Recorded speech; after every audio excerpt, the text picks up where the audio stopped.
Mesdames et messieurs, comme annoncé à l'ouverture de ce journal, la deuxième partie est consacrée à notre invité qui n'est autre que Maître Jean-François Dulé. Il est cadre au sein du parti politique MLC, parti cher à Jean-Pierre Bemba Gombo. Maître Jean-François Dulé, soyez les bienvenus.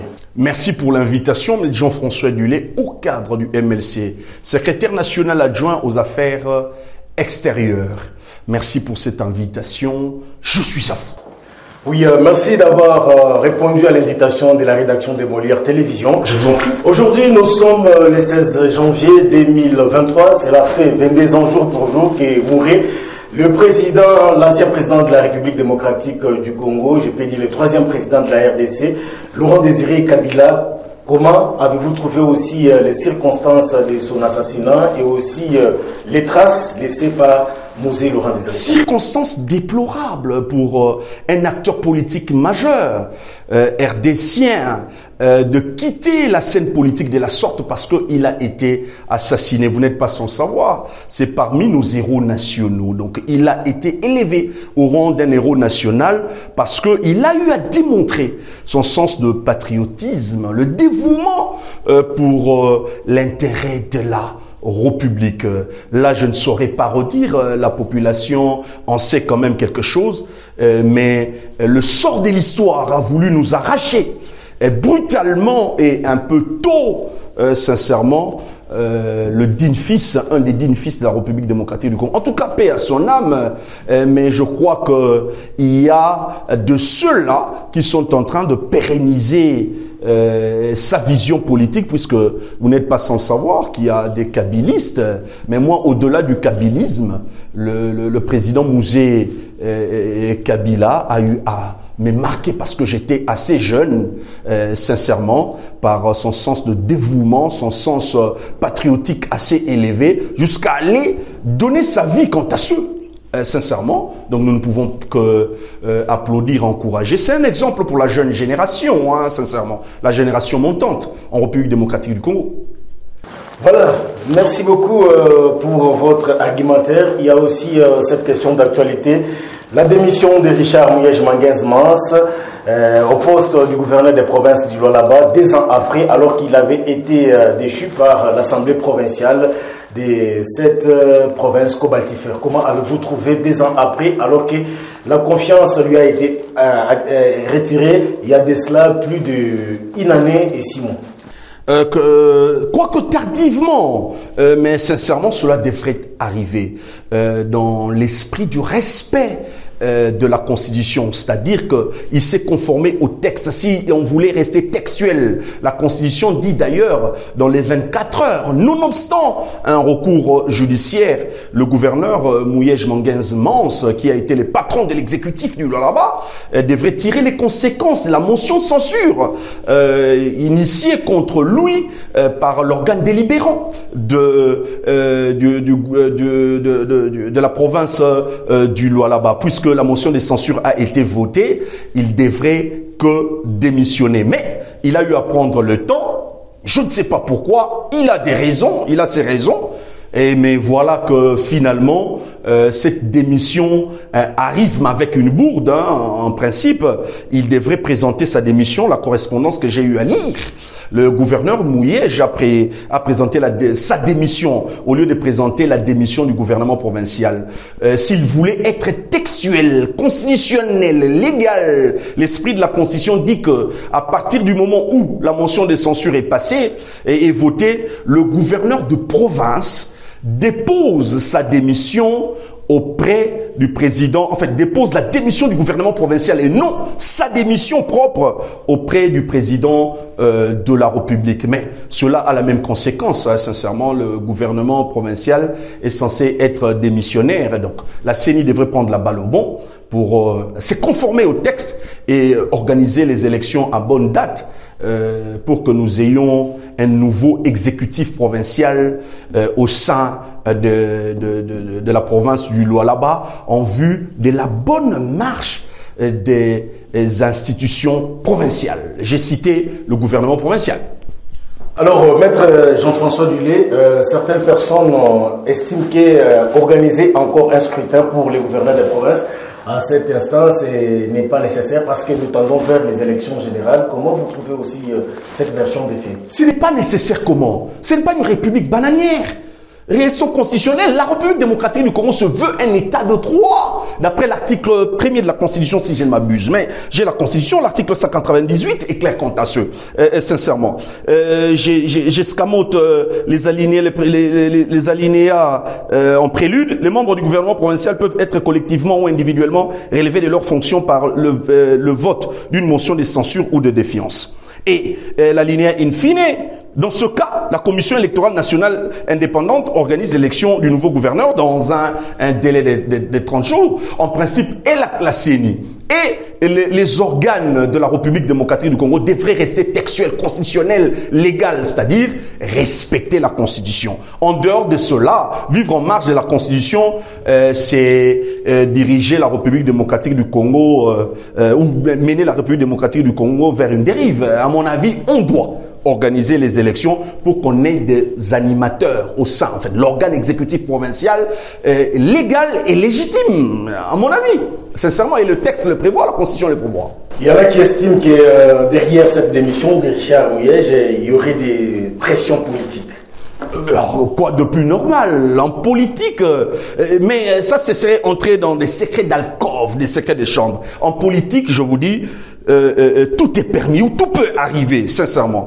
Et la pression politique peut être derrière. Mais au-delà de la pression politique, il devrait se conformer au texte. Mes chers amis, les échéances électorales se profilent à l'horizon. Et le gouverneur Mouyej est resté ou avait un statut alambiqué qui ne les desservait pas, sincèrement, au stade actuel des choses. Vous êtes un gouverneur avec l'ineffectivité du pouvoir. À mon avis, il ne devrait que se conformer au texte. Il ne devrait que se conformer à la règle, à la norme. C'est-à-dire, il devrait tirer les conséquences. Nonobstant, je venais de vous dire, le recours judiciaire, donc il devrait présenter la démission de son gouvernement, malgré la bourde, puisque apparemment il a eu à présenter, puisque d'après ce que j'ai eu à lire, sa démission propre au lieu de la démission de son gouvernement. Oui, nous abordons les derniers points de notre entretien. Comment avez-vous trouvé la démission des 3 ministres au sein du gouvernement Samalou Kondé? En l'occurrence, le ministre du Plan, Christian Mondo Simba, il y a aussi le ministre au transport et voies de communication, Chéribin Okende, ainsi que la dame qui était vice-ministre à la Santé. Je viens de dire ici que la République démocratique du Congo, en fait, la République, notre État, c'est veut une République démocratique, un État de droit. Sincèrement. Et que les hauts responsables, les ministres de la République démissionnent, c'est de leur droit. Ils étaient venus en alliance politique. J'évoque un principe que j'ai toujours évoqué sur les médias louchois et de manière particulière, ainsi que les médias congolais de manière générale.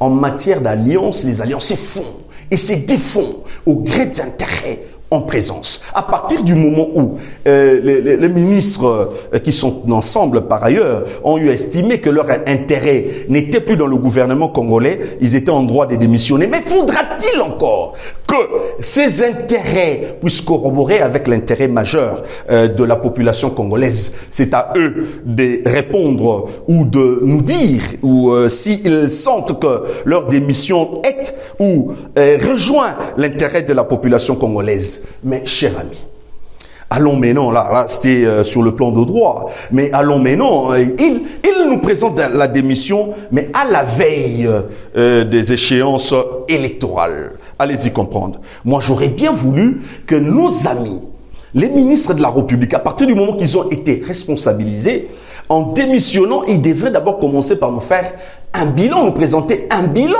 de leur secteur administériel qu'ils ont eu à gérer, sincèrement. Donc, ils ne l'ont pas fait. Et ils vont partir en cascade de la sorte, de manière triomphante, entre guillemets, de leur retour, en quittant le gouvernement de la sorte. Bon sang, la République va aller de l'avant. Nous restons dans l'exécutif national et nous sommes en train d'assumer. Et l'heure viendra, après, au niveau des échéances de ce mandat, on présentera, je crois que le gouvernement congolais présentera Sama 1 avec le président Tshisekedi, présentera le bilan du gouvernement de manière entière, mais eux devaient assumer, ils devraient nous donner, parce qu'il y a un principe de redevabilité à partir du moment où vous avez été responsabilisé au sommet de l'État. C'est-à-dire, ils devraient nous dire qu'est-ce qu'ils ont eu à faire dans leur département ministériel pour que la population congolaise puisse tirer les conséquences. À mon avis, ça serait logique avec eux-mêmes. Quand vous parlez d'un état délié de ce qu'ils ont eu à gérer au niveau du gouvernement, il y a le secrétaire général de Ensemble pour la République, Dieudonné Bolenguetenge, qui dit que Ensemble ne va plus partager le bilan avec les régimes de l'Union sacrée. Une vaste blague. Ça, c'est faux. Il faudra avoir une notion volatile, une notion frivole du bilan, sincèrement. De toutes les façons, un bilan comporte deux parties, c'est-à-dire un passif et un actif. Mais je crois qu'ils ont aussi un actif. S'ils disent qu'ils ne vont pas partager, qui présente ne fût-ce que l'actif, sincèrement, à mon avis. Malheureusement, comme les acteurs politiques congolais, malheureusement, on se bat que pour des questions politiciennes qui n'avancent pas la République démocratique du Congo en vue de se positionner. En fait, c'est un positionnement politique dans l'imaginaire congolais. Ils veulent se dédouaner si facilement. Mais ce que je sais, c'est un principe. Dès qu'on vous a responsabilisé, à quelque niveau que ce soit, sincèrement, après avoir assumé des fonctions, il y a un principe de redevabilité, c'est-à-dire vous devez nous dire qu'est-ce que vous avez fait, qu'est-ce qui a marché et qu'est-ce qui n'a pas marché.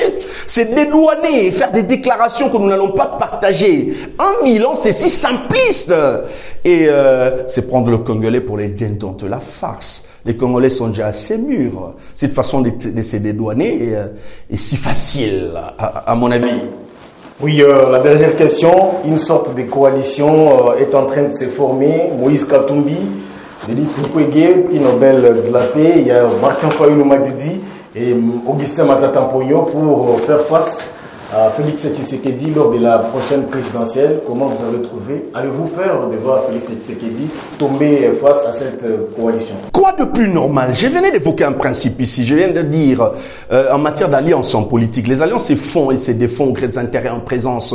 Mais faudra-t-il encore que ces intérêts corroborent avec l'intérêt majeur de la population? Se rallier en vue d'une coalition politique et en vue de la conquête du pouvoir, cela est consacré par la Constitution. Mais, cher ami, vous allez, je comprends pas, ils vont, je ne donne pas du crédit à leur alliance. Je veux vous dire, le président Moïse Katumbi vient de quitter le gouvernement. Il a eu à participer à l'action gouvernementale avec des ministres. Il vient de quitter le gouvernement et dit qu'il va briguer, il serait candidat à la présidentielle de 2023. C'était son droit. Sincèrement, la Constitution reconnaît cela. Mais je veux vous dire, le président Moïse Katumbi a été avec Fayulu. On était ensemble dans la Mouka. Je vous dis, c'est regardez souris en chaîne de faïence, ils ne s'attendaient pas, sincèrement. Et vous ajoutez Adolphe Mouzito, qui est dans la Mouka, qui ne s'entend pas avec Fayulu, sont deux frères. Allez-y comprendre, mais qui ne s'entendent pas. Aujourd'hui, il y a des pamphlets, l'un sur l'autre. Et vous allez me dire qu'il y aura une coalition, Moïse Katumbi Chapwe, Kabila, Matata Mponyo, Martin Fayulu. Attends, Denis Mukwege qui est de la société civile, hein, sincèrement. Jusqu'alors, je ne le reconnais pas comme politique. Il est de la société civile. Donc, attendons voir s'ils vont nous donner quel résultat. Mais c'est à la population de décider, puisque la population va trancher dans l'urne. Ils viendront compétir, mais la population tranchera dans l'urne face à l'équipe gouvernementale, en fait. L'action gouvernementale qui est en train, l'équipe gouvernementale qui est en train de gérer la Ros Publica au stade actuel, la chose publique au stade actuel de choses. Merci beaucoup, maître Jean-François Dulé, d'avoir répondu à notre invitation. Je vous en prie, c'était un plaisir. Merci. Mesdames et messieurs, voilà de quelle manière nous clôturons cette édition du journal. Merci à vous de l'avoir suivi. Bonne suite des programmes sur Bolière Télévision et à la prochaine.